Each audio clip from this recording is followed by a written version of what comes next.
कि गर्मी के दिनों में पानी की बड़ी किल्लत रहती थी। आज किसानों को सिंचाई के लिए भी पानी मिलता है।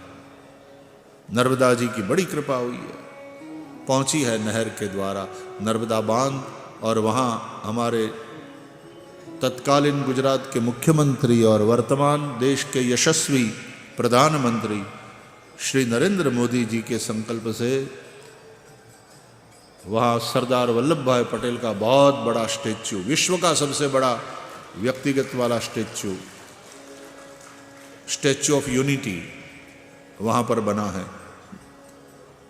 सरदार बांध है, उस बांध को भी सरदार पटेल का नाम दिया गया। तो वहाँ पर इतना बड़ा स्टैच्यू, एकता का स्टैच्यू ऑफ यूनिटी, क्योंकि सरदार वल्लभ भाई पटेल ने एकता के सूत्र में संपूर्ण राष्ट्र को बांधा। नहीं तो छोटी छोटी कितनी रियासतों में ये देश बंटा हुआ था, उसको फिर से एक बनाया। तो नर्मदा जी गांव गांव पहुंची है, लोगों की प्यास को तो मिटाया, खेतों की प्यास को मिटाया। बिजली जनरेट हो रही है वहां, और उससे मध्य प्रदेश जैसे कई राज्यों को बहुत बड़ा फायदा हुआ है।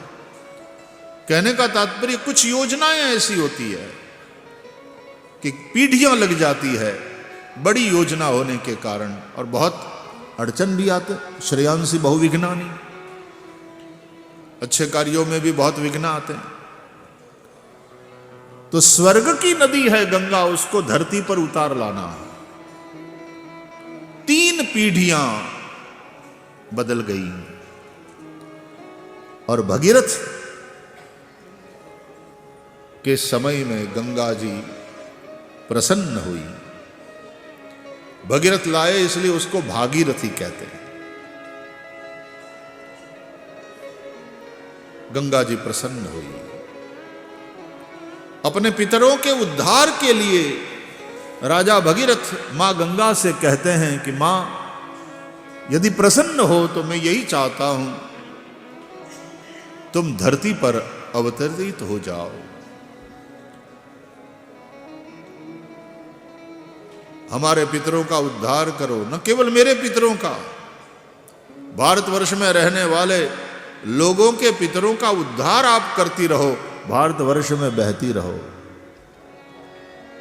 तो गंगा जी ने कहा कि ठीक है, तुमने बहुत तपस्या की है, परंतु 2 बातें सोचनी है।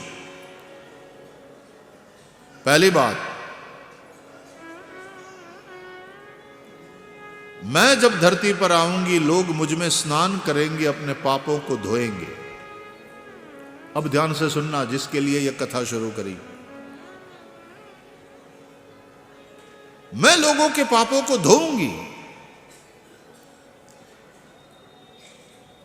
लेकिन फिर मेरे पास जो लोगों के पाप इकट्ठे हो जाएंगे, मैं उससे कैसे निजात पाऊंगी, मैं उसका क्या करूंगी। और दूसरी बात, मैं जब स्वर्ग से धरती पर अवतरित होऊंगी, उतरूंगी, तो मेरे प्रचंड वेग को धारण करने वाला कोई चाहिए, वरना मैं पाताल में चली जाऊंगी पृथ्वी फाड़कर। तो राजा भगीरथ ने कहा कि मां, तुम आओगी धरती ऊपर, लोग तुम में स्नान करेंगे, भुक्ति मुक्ति भक्ति सब प्रदान करोगी तुम। नमामि गंगे तव पाद पंकजम, सुरासुरैर वंदित दिव्य रूपम, भुक्तिंच मुक्तिंच ददासि नित्यम, भावानुसारेण सदा नराणा। तुम पाप धो लोगी। अब तुम ये पूछती हो कि फिर मैं उन पापों का क्या करूंगी, मेरे पापों को कौन धोएगा। मैं लोगों के पापों को हर लूंगी, लेकिन मेरे पाप इतने इकट्ठे हो गए होंगे, लोगों के पाप मेरे पास, उसको कौन हरेगा। और तुरंत भगीरथ ने कितने आत्मविश्वास के साथ कहा कि माते, उसका तो बहुत सीधा साधा उपाय है, जब लोग तुम में स्नान करेंगे, गोता लगाएंगे, तो उनके पापों को तुम हर लोगी, लेकिन मेरे देश के साधु संत जब तुम में डुबकी लगाएंगे तो तुम्हारे पाप, जो पाप राशि जमा हो गई होगी, उसको साधु संत हर लेंगे। कई प्रकार का प्रदूषण होता है। वैसे भी गंगा को हमने बहुत प्रदूषित कर दिया है, न केवल गंगा को, देश की प्रायः नदियों को। ये अपराध है साहब, ये बहुत बड़ा पाप है। नदियां लोक माता है, और उन नदियों को जिस तरह से हमने प्रदूषित किया, उद्योग अपना कचरा सीधा ही नदी में बहाते हैं। बड़े बड़े नगर निकाय की नालियां बहती हुई गंगा जी में जाती है, नदियों में, समीपवर्ती नदियों में जाती है। ये सब विकास के नाम पर हो रहा है। विकास हमको चाहिए। मैंने हमेशा कहा है कि विवेक के प्रकाश में जो हो वो विकास, वरना विनाश की ओर ले जाएगी यात्रा। आर्थिक उन्नति करे देश, पर कैपिटा इनकम सबकी बढ़े, ये तो व्यासपीठ भी चाहती है। धन धान्य समृद्धि हो, सोना उगलने वाली देश की धरती है। देश का किसान मेहनती आदमी है, भगवान में भरोसा रखने वाला, और गंगा में गोता लगाने की भावना रखने वाला है। इतना दूर से चल करके आता है। देश के श्रमिकों, देश के किसानों,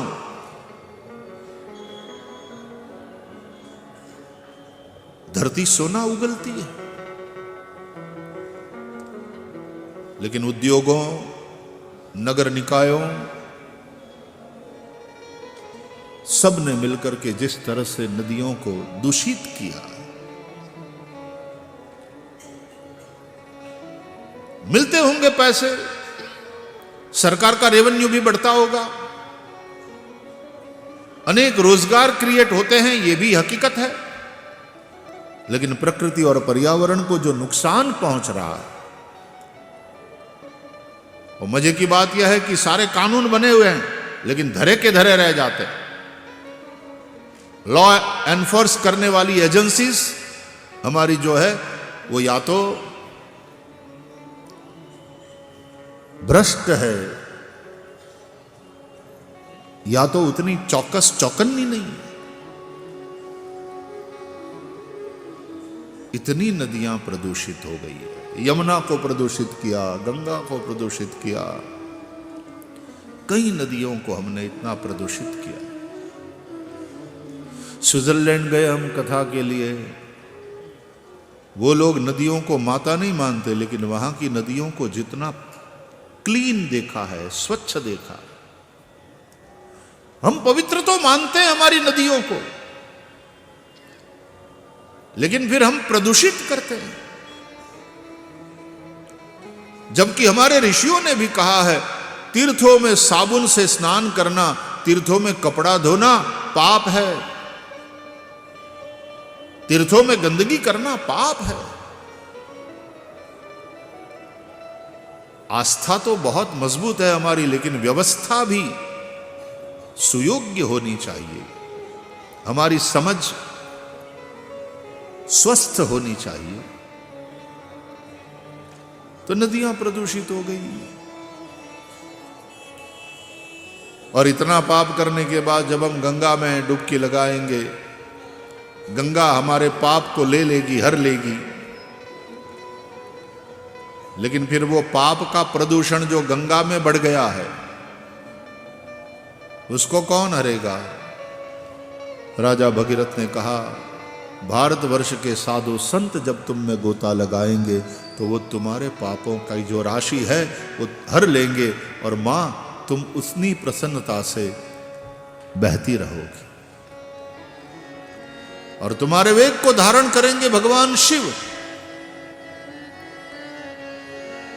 तो शिव जी ने, भगीरथ ने तपस्या की, शिव जी को प्रसन्न किया, और शिव जी ने गंगा के वेग को धारण किया, शिव जी के मस्तक पर गंगा अवतरित हुई।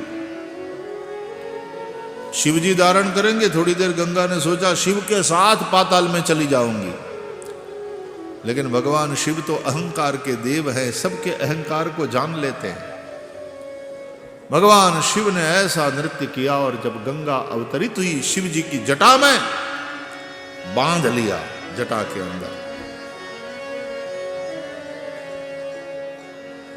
फिर गंगा को शिव जी ने मुक्त किया और फिर प्रवाहित हुई जटा से। गंगा जी तब से अमृत बहा रही हैं। तो हम लोग जब स्नान करते हैं, गंगा पाप हर लेती है, लेकिन गंगा के पास इकट्ठी हुई उस पाप राशि को जब संत लोग डुबकी लगाते हैं गंगा में, तो वो लोग हर लेते हैं। इसलिए संतों का नहान जरूरी है, इसलिए संतों के द्वारा होने वाला स्नान जरूरी है। हम लोग पहले स्नान कर पाए, उसका उतना महत्व नहीं है। संतों का स्नान हो, संत लोग डुबकी लगाए, वो उस प्रदूषण को हर लें और फिर उस पवित्र जल में हम लोग गोता लगाएं, उसका ज्यादा महत्व है। तो संतों का ये महत्व है, संतों के स्नान का ये महत्व है। स्वयं गंगा जी भी पाप राशि से मुक्त हो जाती है जब संत गोता लगाते हैं गंगा में।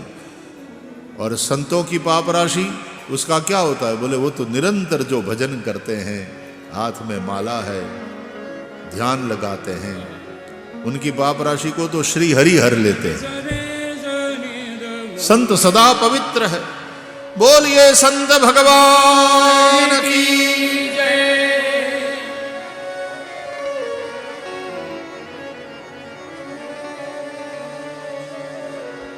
इसलिए रामचरितमानस में नवदा भक्ति का उपदेश किया भगवान ने शबरी को।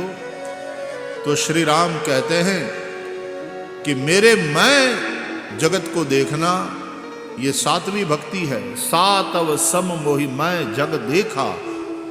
लेकिन फिर आगे कहते हैं, जब कोई संत का दर्शन हो जाए तो मोते संत अधिक करी लेखा। संत को तो मुझसे भी अधिक समझ करके प्रणाम करना। तो संत भगवान, संतन होत संसार में तो जली जात ब्रह्मांड। अतः संतों का महत्व है। कुंभ में आओ, उसका सबसे महत्वपूर्ण यदि कोई अंग है तो संतों का दर्शन।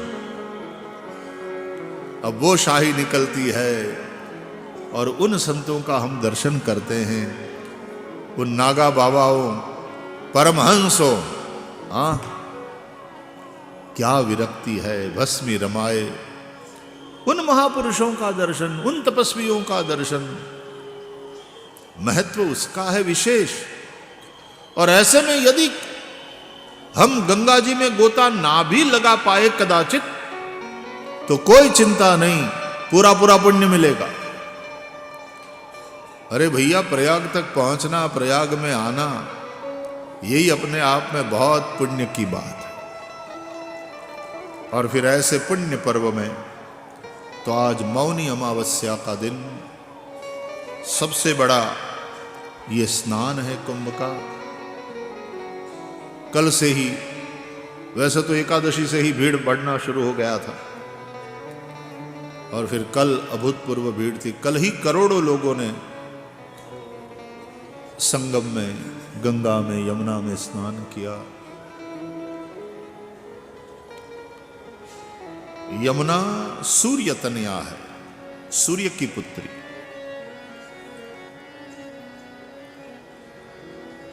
अग्नि तत्व के साथ संबंध है उसका, ऊर्जा। इसलिए रामचरितमानस में यमुना को कर्म का प्रतीक माना गोस्वामी तुलसीदास जी ने, और गंगा को भक्ति का।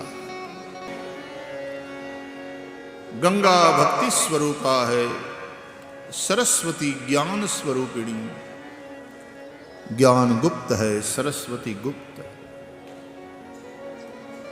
यमुना जी कर्म का प्रतीक है। सूर्य नारायण कर्म में प्रेरित करते हैं। यमुना सूर्य की पुत्री है।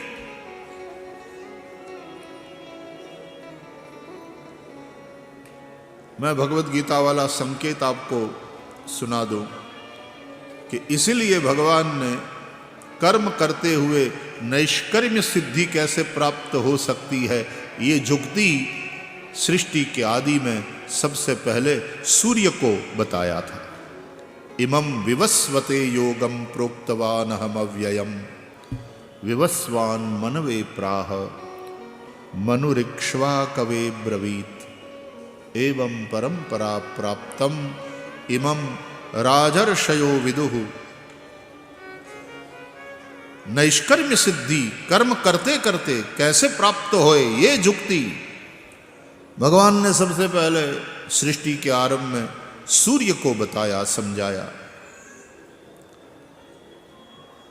और सूर्य में 3 गुण महत्वपूर्ण, कई बार हमने चर्चा करी है। सूर्य से ये 3 बातें सीखनी है।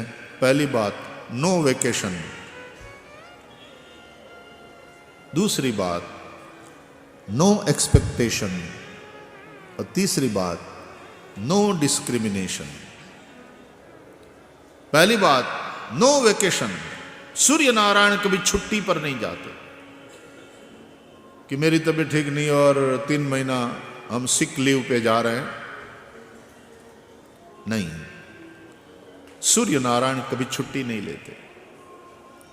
अविरत कर्म। अरे जिस समय भारत में सूर्यास्त हो जाता है, पश्चिम में सूरज डूब जाता है, तो वो इसलिए कि हम लोगों को बेटा अब थक गए होंगे 12 घंटा काम करके, अब तुम लोग आराम करो। ये कह करके सूर्य नारायण आराम के लिए नहीं चले जाते, वो अमेरिका वालों को जगाने के लिए जाते हैं कि अब अमेरिका में सुबह हो रही है, तो अमेरिका वालों से कहते हैं कि उठो, गुड मॉर्निंग, चलो काम पे लगो। और सूर्य नारायण साथ में ही होते हैं। No vacation. दूसरी बात, नो एक्सपेक्टेशन। सूर्य नारायण हमारे लिए जो भी करते हैं उसमें हमसे वो बदले में कुछ भी नहीं चाहते। ये तो हमारी भक्ति है, हमारा कर्तव्य है, हमारी समझदारी ये होनी चाहिए कि हम सुबह उठ करके सूर्य को अर्घ्य दें, सूर्य को नमस्कार करें। ब्राह्मण त्रिकाल संध्या करते हैं, प्रातः संध्या, मध्याह्न संध्या, सायं संध्या। सूर्य नारायण को अर्घ्य देते हैं। सूर्य को विश्व की आत्मा बताया गया है हमारे वेदों के द्वारा। सूर्य आत्मा जगतस्तस्थुखश्च। विज्ञान से भी पूछो तो वो भी कहेगा कि यदि सूर्य समाप्त हो गया, सूर्य ठंडा हो गया, तो 8वें मिनट और कुछ सेकंड के बाद पृथ्वी पर जो जीव सृष्टि है उसका समाप्त होना शुरू हो जाएगा। क्योंकि सूरज की किरण को पृथ्वी तक पहुंचने में 8 मिनट और कुछ सेकंड लगते हैं। प्रकाश की गति प्रति सेकंड 1,86,000 माइल की है, और उस गति से सूर्य की किरण को यहां पहुंचने में इतना समय लग जाता है। हनुमान चालीसा में हम पाठ करते हैं, जुग सहस्त्र जो जन पर भानु लील्यो ताहि मधुर फल जानू। सूर्य और पृथ्वी में इतना डिस्टेंस है, लेकिन यदि सूर्य ठंडा हो गया तो पृथ्वी पर जीवन न रहेगा। इसलिए सूर्य आत्मा जगतः, जगत की आत्मा है सूर्य नारायण। संध्या करते हैं हम लोग, सूर्य को अर्घ्यदान करते हैं। फिर एक विधि है, दत्तार्धोदकेन दक्षिणनासा चक्षुः श्रोत्र स्पर्शनं कुर्यात्। और फिर असावादित्यो ब्रह्म अनेन मंत्रेण आत्मन प्रदक्षिणवद उदकम क्षिपेत। तो उसमें कहा जाता है असावादित्यो ब्रह्म, ये आदित्य ब्रह्म है,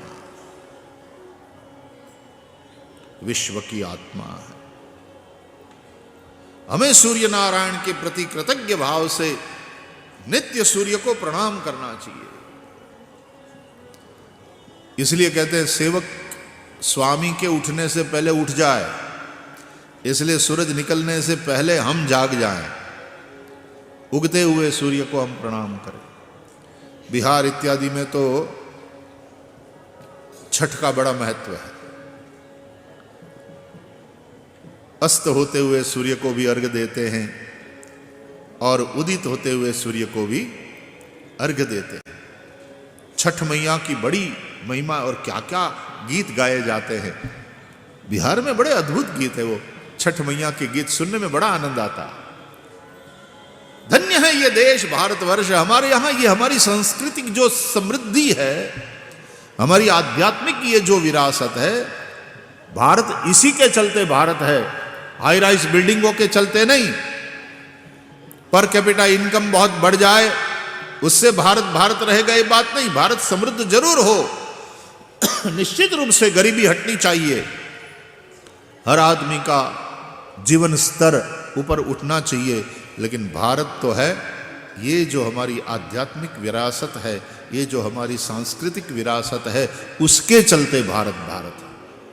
भारत इसलिए है कि यहां कुंभ होता है, यहां कुंभ लगते हैं और करोड़ों करोड़ों लोग इस श्रद्धा के साथ आकर के गोता लगाते हैं। इससे भारत भारत है, ये भारत की पहचान है। बाकी हाई राइज तो हम लोगों से पहले अमेरिका में, न्यूयॉर्क में जाओ, डाउनटाउन में कितने हाई राइज है, शिकागो में चले जाओ, बड़ी ऊंची ऊंची बिल्डिंग, दुबई में बुर्ज खलीफा को देखो, एकदम आप ऊपर हो, मैं होके आया हूं वहां, बादल नीचे दिखते हैं, इस हाइट की बिल्डिंग है। लेकिन कुंभ की हाइट तो कुंभ की हाइट है।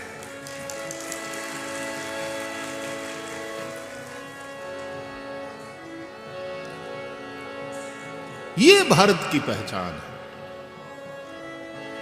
हमारे ग्रंथ, हमारे ऋषि मुनि, हमारी आध्यात्मिक विरासत, हमारे वेद, हमारे उपनिषद और उपनिषदों और भगवत गीता के द्वारा मिली हुई उदात्त भावना वसुधैव कुटुंबकम की, यत्र भवति विश्वम एक नीडम, जहां संपूर्ण विश्व को एक घरौंदे की तरह देखा जाता है, पूरे विश्व को एक परिवार की भांति देखा जाता है।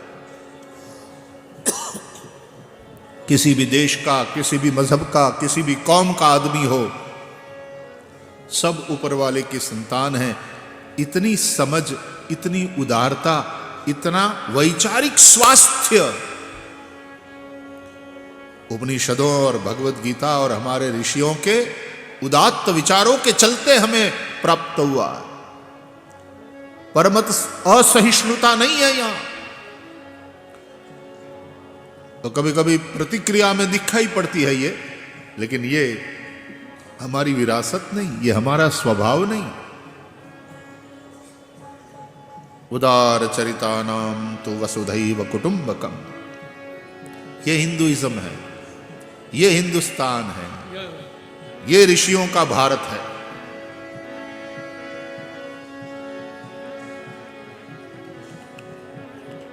जहां ऋषि मुनि जपते हरि नाम की माला,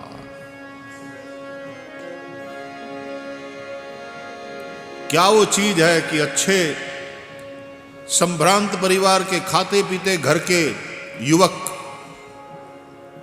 संन्यास ले लेते हैं, साधु बन जाते हैं, निकल जाते हैं घर छोड़कर। उस धन ने उनको संतोष नहीं दिया, आंतरिक सुख नहीं दिया। निकल पड़ते हैं कुछ बड़े सुख, दिव्य आनंद की खोज में। हिमालय की कंदराओं में, कहीं किसी नदी के तट पर झोंपड़ी बांध करके रह लेते हैं, 5 घर की भिक्षा मांगकर पेट भर लेते हैं। क्या वो चीज है जो सब कुछ छुड़वा देती है? जब भोजन करते थे संभ्रांत परिवार के वो युवक, तो डाइनिंग टेबल पर न जाने कितने व्यंजन परोसे जाते थे, और वही फिर 7 घर की भिक्षा मांगकर पेट भर लेते। 5-7 घरों से जो भी मिल जाए, जैसा मिल जाए, उसमें भी कई लोग तो उसको गंगा जल में धो करके स्वाद रहित बना करके बस शरीर को टिकाए रखने के हिसाब से कुछ पा लेते हैं। माधुकरी, जैसे मधुकर भंवरा फूल फूल पर जाता है, रस लेता है, लेकिन इस तरह से लेता है कि फूल को कोई कष्ट न हो, उसी तरह ये साधु किसी एक के ऊपर बोझा नहीं बनता, 5-7 घर से थोड़ा थोड़ा, किसी को ज्यादा बोझ न पड़े, थोड़ा थोड़ा, और जो भी मिल जाए, जैसा भी मिल जाए। और कोई बहुत टेस्टी बना हो तो कहीं मन में ये न रह जाए कि ये वाली माई बहुत बढ़िया वाला खाना बनाती है, तो फिर रोज उसके घर जाओ, भिक्षान देवी भगवती। ऐसा भी नहीं तो फिर पानी में धो करके गंगा जल में और पा लेना। क्या विरक्ति है ये हिंदुस्तान है, ये हिंदुइज्म है। वो किस बड़े सुख की, किस बड़े आनंद की खोज में निकल गए हैं, करोड़ों करोड़ों छोड़कर।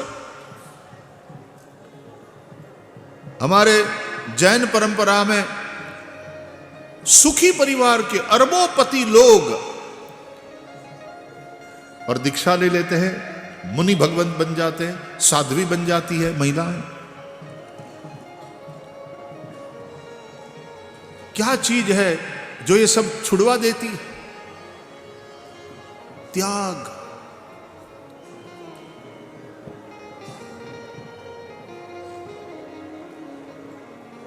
जिसके पास 5-25 करोड़ रुपया है, उसको कोई स्वामी नहीं कहता। अरे उसकी पत्नी भी उसको स्वामी कह करके नहीं बुलाती,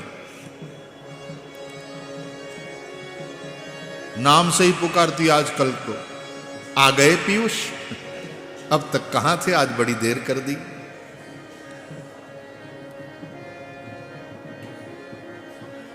फोन पे घगलावेगी, यानी डांटेगी। कहां हो, कितने बज रहे हैं, देख रहे हो? है तो वो उसका स्वामी, लेकिन उसको स्वामी कह करके नहीं पुकारती। 5-25 करोड़, 500-2500 करोड़ के मालिक को भी कोई स्वामी नहीं कहता, उसके नौकर चाकर उसको स्वामी नहीं कहता। और जिसके पास कुछ भी नहीं है, 5 घर की भिक्षा मांगकर पेट भर लेते हैं, केवल 2 भगवे कपड़े सामने मिल जाए, स्वामी जी प्रणाम, नमो नारायण। किसने स्वामी बनाया हो उस महानुभाव को? उसके पास तो कुछ भी नहीं है। किसने स्वामी बनाया? बोले त्याग ने। इकट्ठा करोगे धनी बन सकते हो, स्वामी नहीं। अरे धनी बनने के बाद तुम दानी भी नहीं बन सकते, दानी तुमको दान स्वीकार करने वाला बनाता है। धन तुम्हें धनी बनाता है, लेकिन उस धन का त्याग किया, दान किया, तो जिसने दान स्वीकार किया वो तुमको दानी बनाता है, वरना धन से धनी तो तुम बन जाओगे। स्वामी तुमको त्याग ने बनाया। एक गुरुजी के 2 चेले थे, यात्रा करते हुए जा रहे थे पैदल।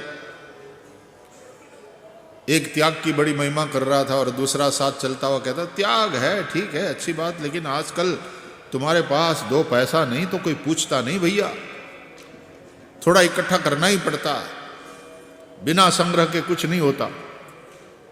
और दूसरा त्याग की महिमा कर रहा था। चलते चलते बीच में एक नदी पड़ी।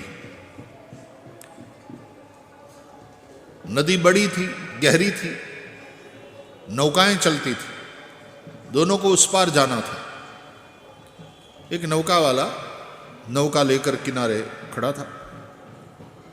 वहां दोनों पहुंचे, उस पार जाना है कि भैया ले जाएगा उस पार? बोले जरूर ले जाएंगे महाराज, हमारा तो यही काम है, एक आदमी का 1 रुपया लगेगा। ठीक है, जो संग्रह में मानता था उसने अपने पास थोड़े पैसे बचा के रखे थे, तो उसने अपना 1 रुपया दे दिया और फिर अपने गुरु भाई की ओर देखा, ओए त्यागी जी रुपया निकालो, 1 रुपया लेता है ये। तो उस बेचारे त्यागी के पास तो रुपया था ही नहीं, वो केवल त्याग में मानता था, यही नहीं त्यागपूर्ण जीवन जीता था। उसके कपड़े में जेब ही नहीं थी, पैसा ही नहीं था। बोले मेरे पास तो नहीं है। बोले आ गए ठिकाने पे, इसलिए कहता हूं थोड़ा पैसा संग्रह करना ही पड़ता है, नहीं तो कोई नहीं वैल्यू करता। लो फंसे ना त्यागी जी, तुम्हारा रुपया चुका दूं मैं? बोले मेहरबानी होगी। तो उसने दूसरा रुपया निकाला अपनी जेब से, नौका वाले को दिया, दोनों नौका पर चढ़े। नौका वाले ने नौका नदी में चलाया। अब वो संग्रह वाले की आवाज ऊंची हो गई, त्यागी जी त्याग की बातें करना सरल है, बिना पैसों के नहीं चलता काम। आज मेरे पास 2 रुपया न होता, हम पार न होते। बात करता रहा, नौका उस पार पहुंची, दोनों उतरे। त्याग के भाषण करते हो, 2 रुपया न होता मेरे पास मेरी जेब में तो नदी पार नहीं कर सकते थे। 2 रुपये ने तारा, त्यागी जी 2 रुपये ने पार लगाया। मैं संग्रह न करता तो उसी किनारे रहते। तो त्यागी जी बोले नहीं, महिमा तो त्याग की है भैया। बोले अभी भी नहीं मान रहे हो? मैंने तुम्हारा रुपया चुका दिया तुम्हारी ओर से, फिर भी? बोले नहीं, तुमने चुका दिया धन्यवाद, लेकिन महिमा तो त्याग की है। अरे बोले पागल, 2 रुपया मैंने संग्रह न किया होता तो न पार होते। बोले माफ करना, तुमने 2 रुपया संग्रह किया इसलिए नहीं, 2 रुपये का त्याग किया और नौका वाले को दे दिया, इसलिए नौका वाले ने पार लगाया। तुम्हारी जेब में 2 रुपया पड़ा रहता तो नौका वाला कोई मौसी का लड़का नहीं लगता था कि पार करे, कि वाह वाह वाह वाह तुम्हारे जेब में तो बहुत पैसे हैं, बैठो बैठो बैठो नौका में बैठो। उससे कुछ नहीं बनता, त्याग करना पड़ता है निकाल कर। तूने जेब से निकालकर 2 रुपया दिया तो नौका वाले ने पार लगाया, तो त्याग ने ही पार लगाया है हमको। त्यागे नहीं के अमृतत्व मानशु, हमारे शास्त्र कहते हैं त्याग से ही अमृत की प्राप्ति होती है। त्यागाच्छांतिरनंतरम भगवत गीता कहती है, त्याग से ही जीवन में शांति का अनुभव होता है। तो महिमा त्याग की है। गृहस्थ हो तो जरूर पुरुषार्थ करो, पैसा कमाओ नीति पूर्वक, धर्माद अर्थश्च कामश्च, लेकिन फिर भोग वृत्ति मत रखो। त्यागे नहीं के अमृतत्व मानशु, परमार्थ में पैसा लगाओ। इसलिए गृहस्थ लोग कमाते हैं और फिर देते रहते हैं, त्याग करते रहते हैं। ये न केन विधि दान करे कल्याण, कलिकाल में तो दान एक चरण रह गया है धर्म का, दान से ही गृहस्थ पार उतरता है। अतः दान की बड़ी महिमा।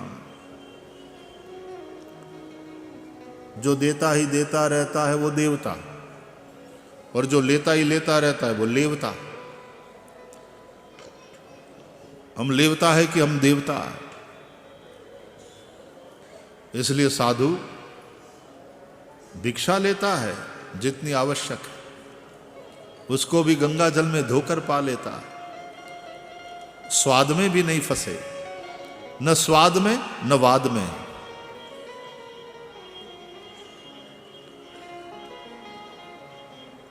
त्याग।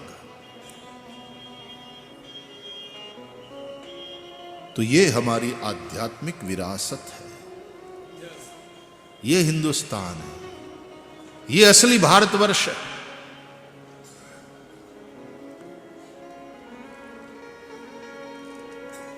तो कर्म की यमुना, भक्ति की गंगा, ज्ञान की सरस्वती।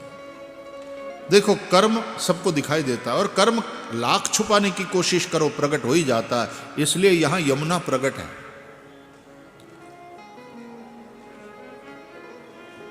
भाव भी प्रकट होकर के रहता है, इसलिए भाव की गंगा, भक्ति की गंगा भी यहां प्रकट है। प्रेम छिपाया ना छिपे, जागट प्रगट होए, गर मुह कछु बोले नहीं तो नैन देत है रोए।